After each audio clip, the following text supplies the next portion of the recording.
Max Gorlin, Melbourne Football Club. You're listening to the Coaches Panel. This is Nat Fyfe from the Fremantle Footy Club. Trent Cotchin from the Richmond Footy Club. Scott Pendlebury from the Collingwood Football Club. You're listening to the Coaches Panel. Patrick Cooch from the Carlton Footy Club. It's Rory Sloane here from the Adelaide Crows. This is Tom Mitchell. You're listening to the Coaches Panel. Hey friends, you got MJ from the Coaches Panel. I hope you're well, and I hope you have been enjoying the 2023 50 Most Relevant. A little over a week left to go in this series. Don't you worry, my friends. We've got plenty of podcasts and articles coming for you, though, right ahead of round one, let alone what we're going to bring you for the 2023 fantasy footy season. Number 9 today on the podcast, Gold Coast legend, Touk Miller. Joining me on this episode, as he has right throughout the 50 Most Relevant, is Jordox. Hello, buddy. How are you? I'm good, mate. Top 10 now. So, yeah, we're getting to the pointy end. It's pretty exciting. Yeah, we make you go after Selby too on the podcast after Rids. So, we continue, to make life just challenging and fun. Bring out the big guns. Yeah, that's what we're doing in the top 10, mate. Don't you worry about that. Let's talk about this mid-20s Gold Coast Sun midfielder. There were some really nice scores that we got last year. A 147 in AFLFantasy and DreamTeam was his highest score of the year, while his 167 against the Kangaroos in SuperCoach is actually his career highest score in that format. Speaking of career highs, you just got to go back to 2021 in AFLFantasy and DreamTeam, where against the Hawks, he posted up a 160. 109.8 is his average price point in AFLFantasy and DreamTeam. And so in those formats, he's pushing the $1 million market, but just shy. He's not even 4,000 shy in DreamTeam, 3,100 shy of that $1 million marker, 972K in fantasy, while he's one of just a handful of guys, 4 players getting that 120 average last year. He was 120.3. He's going to sit you back at a price point of 662,400. And we'll talk about his 2021 and his 2022 seasons in depth in a moment, Jordox, but for the most part, over the past 40 to 50 games of football, when you're looking at durable, reliable, high-scoring ceiling, really high-scoring floor, low-scoring deviation, there's not been many better across the formats, is there, than Touk Miller? No, there hasn't been, and that breakout in 2021, and I'm sure we'll go into a bit more detail on what that season looked like. Like, that was a monster season, and, he's a little bit under the radar this pre-season. I mean, the ownership numbers I think we might have a look at later, but would suggest otherwise. But I'm not hearing his name. I'm not seeing there much talk about him. And I think he's very similar to Jack Steele in that it kind of feels like he had a poor 2022, but that's because the year before was a monster, 120 plus averaging season. And looking at his 2022 season, it's pretty comparable. He's just slightly down on each stat line, slightly down. So you were talking before about the last few years in being durable and a real stat filler on every column. So if he's having a game where he's not getting many touches, he'll tackle his way to a good score. If he's not taking many marks, he'll get lots of contested ball and score. So he's pretty much your ultimate sort of fantasy guy in the modern game. And I think one of the reasons why what you've so well articulated, that sense of, Touk was a little disappointing, was if you were paying up for that 124.5 in SuperCoach and the 122 in AFLFantasy and DreamTeam, that's where you're going, that wasn't what I expected, especially when over the first 5 weeks of the season in AFLFantasy and DreamTeam, he's going at an average of 99 in DreamTeam and Fantasy, and only, I use that terminology very loosely, only 115 in SuperCoach. I think that's where the taste in the mouth kind of got a little bit buried out for people, where they're like, that's not really what I was kind of hoping to get out of him. But you look at that season in totality, in AFLFantasy and DreamTeam, an average of 109.8 consisted of 15 tons. 9 of them were over 120. And these are big 120 plus scorers. We're talking 132, 133, 135, 140, 147. Some really nice big ceilings across the season from him. Alongside that, a bunch of other scores, 90 plus, and just the one score under 80 all year. We'll talk about that game. Don't worry about that. Pre-buy going at an average of 107.5. Post-buy going at 112.6. Let's jump over to his SuperCoach season. An average of 120.8. 18 tons. No, I didn't stutter. 18 tons from every single one of the games played that he did last year, which was every single one of them across the 22. 18 tons. 11 of them 120 plus. And there is a bunch of really, really, really big scores. I am talking, let me give you his top 5 scores in no particular order. 167, 160, 157, 153, 153, and a 149. So in that format, maybe even more than in Dream Team and Fantasy, as relevant as he is across both, he's got not just a ceiling, but a frequency of ceiling that really makes him bring the pain for you. Just 2 scores under 80 all year, an average of 118.5 pre-buy, and he went at 123.6 post-buy. In Dream Team and Fantasy, ended up the year with the 4th highest points across the formats, 7th best for averages, while in SuperCoach, 3rd best scorer for points and 4th highest average for that format. Such a great year. Like when you look at it in totality, it does feel much stronger than, as you so rightly mentioned, oh, that wasn't quite the year I got from Touk. But if you look at it in a whole without the emotion, it still looks solid. I think as well, because some of his poorer scores in 2022 were in that first sort of third of the season. So if you had paid up for him from round 1, you'd be a little disappointed, in those first few. And then for the rest of those who didn't start with him, they were looking to pounce when he dropped his cash. So when you pick up a guy who's a fall in premium within a season, you do just sort of in the back of your mind think he didn't have a great year. But apart from a handful of games early days, which I think can probably be explained, I reckon there was maybe a tag game, but there's a very curious period where he was tagged to I believe he was tagged to a 68 in Dream Team and Fantasy against the Giants. And then the following 2 weeks, that's right, Lockie Ash, that's right. And then the following 2 weeks, he didn't make the ton in Dream Team Fantasy, but he didn't lay a tackle for 2 weeks. Yeah, and that was the weird factor of him, isn't it? Yeah, you mentioned those 3 games. You're correct. Now, 2 of them were tons in SuperCoach, a 105 and a 107. But between round 3 and 5 in Dream Team and Fantasy, averaged to 83. Got the Hewitt tag and the Ash tag. His only other, and then the 99 against St Kilda there was fine. So in reality, remember, we're talking. In reality, we're talking about a guy who went under 80 once last year. And there's a couple of really weird games that are in the mix of that. While if you jump over in SuperCoach, just the 2 scores under 90 all year.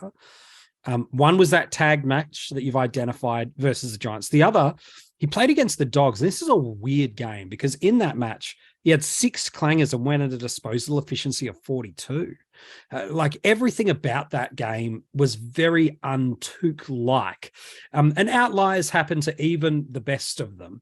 But really what we've got is we've got a 2022 season that's a little bit back from what we'd hoped or maybe purchased him at our starting squads, because 2021 was just so good. 120 plus averages across the format, number 1 scoring in a bunch of different categories, ranked first for points and averages. First for averages, 3rd for points. Get your language right, MJ. In Dream Team and Fantasy, SuperCoach, 16 consecutive tons throughout the year, ranked 6th for total points. Like everything about him over the past 2 years, when you put it all together, it just looks really, really good for Touk Miller. But let's get to the critical part of this analysis. Gold Coast have run, certainly over the past year or two, a really tight centre bounce crew. It's always Witts, now that he's back from injury, Rowell, Miller, Anderson, And we started to see David Swallow in and out of the side throughout the season. There's some emergence of some young kids that we might see slide into that CBA. I'm talking, does Flanders get some opportunity? Does Elijah Hollins sneak in it and pick up some opportunity? There are some guys that could start to clip a little bit of that. What's your reading of that Gold Coast Suns midfield makeup? Do you see it maintaining that really tight four? Because if that's the case, happy days. If not, what are the variables that you see might come out of this? Yeah, look, I don't think Touk, Miller's going to find himself in a different role or anything like that. But I do think for Gold Coast to evolve and there's a bit of talk about them this year. Could they finally make finals? And they're going to have to make some changes. But I think that when the Suns get better, there'll be less reliance on Miller to accumulate, certainly the way he does. Sure. And sort of dominate the way he has. So my only concern, and we're really splitting hairs at this point. Of and course. We're so blessed for choice when you look at the Steels and the Brayshaws and the Olivers and the Lairds and the Mills. Like, there are so many very juicy options. So how do you differentiate? And for me, I think if the Suns are to improve, Touk Miller's fantasy output doesn't necessarily have to decrease, but I just don't know if he can have those big whoppers. I feel similarly about Laird. And then the other thing... For the Crows, that's fair. Yeah, for the Crows with Laird, it'll be a similar story. If the Crows improve, Laird's output should drop. And then, so it really just comes down to what do you think the Suns will do? I mean, you're not going to go wrong with Touk Miller. I agree. I don't think he's going to deliver any sort of failed season for you. But there are other guys around the price that I think could go to that next level, which we saw Miller do in 21. Yeah, I think certainly in SuperCoach, being one of the handful of guys to go 120 plus and to start him, just to that reflection you made to the top of this podcast, he only went 120 last year. It's like, come on, mate, he dropped a handful of points per game. But that's the point is it when sounds you like spend certainly the conversation does shift when it's SuperCoach, because certainly his scoring in that format is, slightly higher than in fantasy and DreamTeam. Absolutely. I agree. I think if Rao can be more than just a clearance guy and a tackle guy, that might clip a little bit. I think Noah Anderson's going to continue to be just that beautiful mix of inside and outside. I think there's a world he spends even more inside, and they allowed their developing cast of wingmen and classy ball users on the outside to pick up more things. I think that's okay. I think if anything, the basement of Touk will maintain the same. We might just see some of that top scoring not be as strong. Is absolutely a potential narrative. But the counter to it would be this. What is Touk's elite qualities? Is it his ball use? He's fine. He's got a disposal efficiency of 63, so it's not horrible, but it's not great. Is it he's an elite tackler? He's good, but I don't think I'd say he's elite at that. Is he a good mark? Well, stats would say he's only getting a couple of those a game. He's not a goal-scoring midfielder. So what is it that makes Miller so good as a footballer and as a fantasy option? Simple. One thing, work rate. He has this ability to get from contest to contest to contest to contest to contest, to link up, to find space, to create pressure. His incredible hunger to be at every moment of the game that matters means he is always where the ball is. And anytime you're around where the ball is and you have the ability equally to win the tough contested footy, to get a clearance and to create defensive pressure if you're without the football, even if your ceiling might take a haircut at the very top, you're still going to be right in the mix for one of the top 3 to 5 midfielders for us across the formats. And those sort of players are very hard to tag. So we saw him get tagged by Lockie Ash. I think that's going to be an anomaly. I think as Noah Anderson develops, he'll end up being the one they want to tag. And Touk Miller will be the sort of player that, look, we could tag him, but it's pretty hard to slow that guy down. So let's go at, a Noah Anderson or whoever it may be. So I think that's another positive for the future for Miller.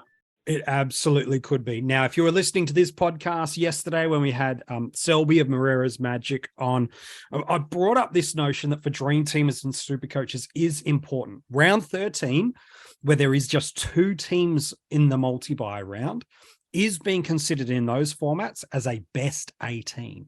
Gold Coast and Geelong are in that best 18, meaning while round 13, you don't have your Stewarts, who we alluded to yesterday, your Millers, who we're talking about today.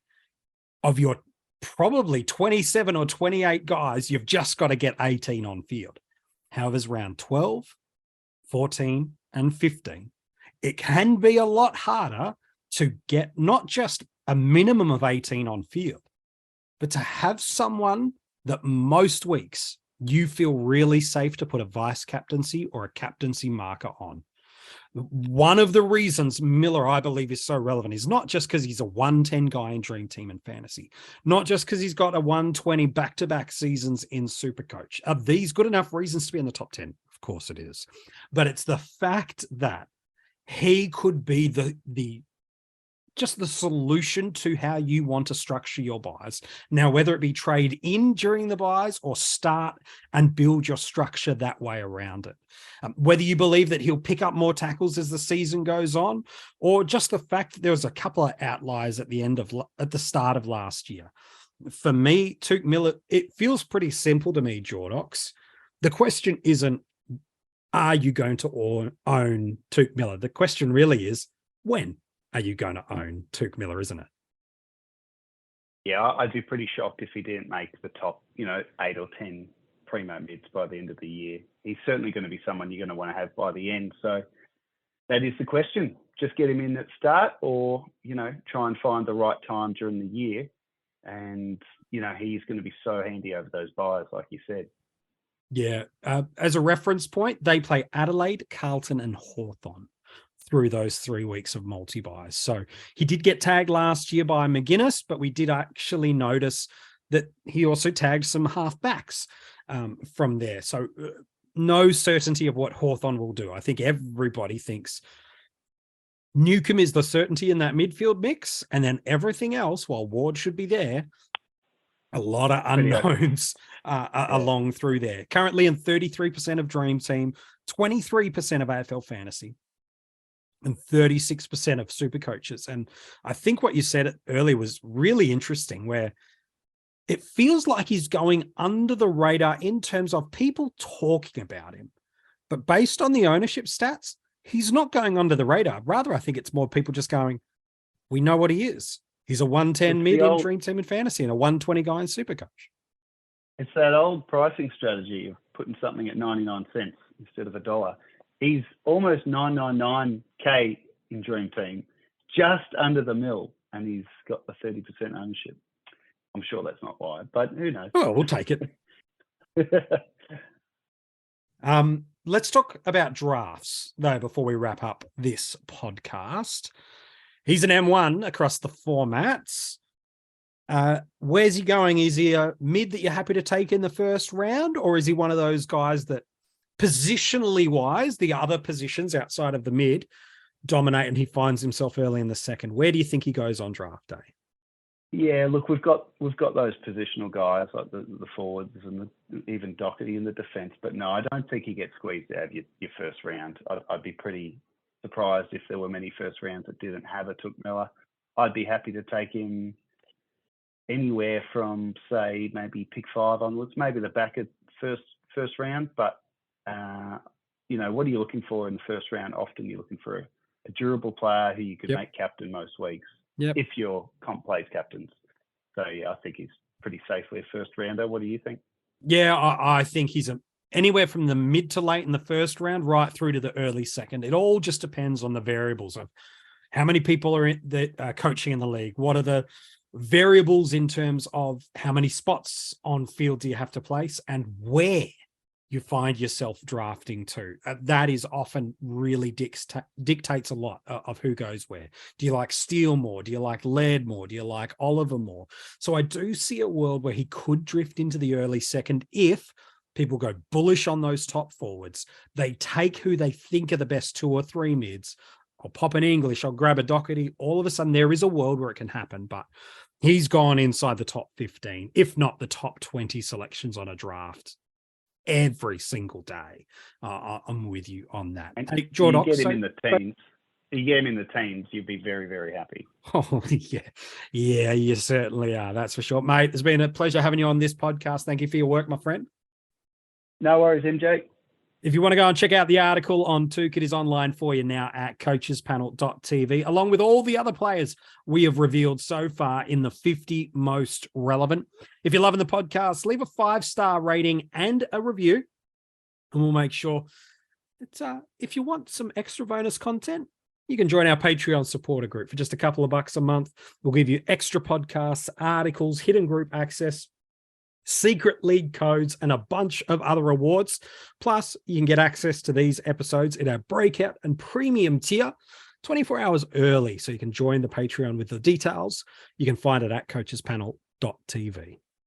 We're getting close to who I think is the most relevant player in 2023. Tomorrow, I'll give you one clue. He's the last player in his line in the 50 most relevant.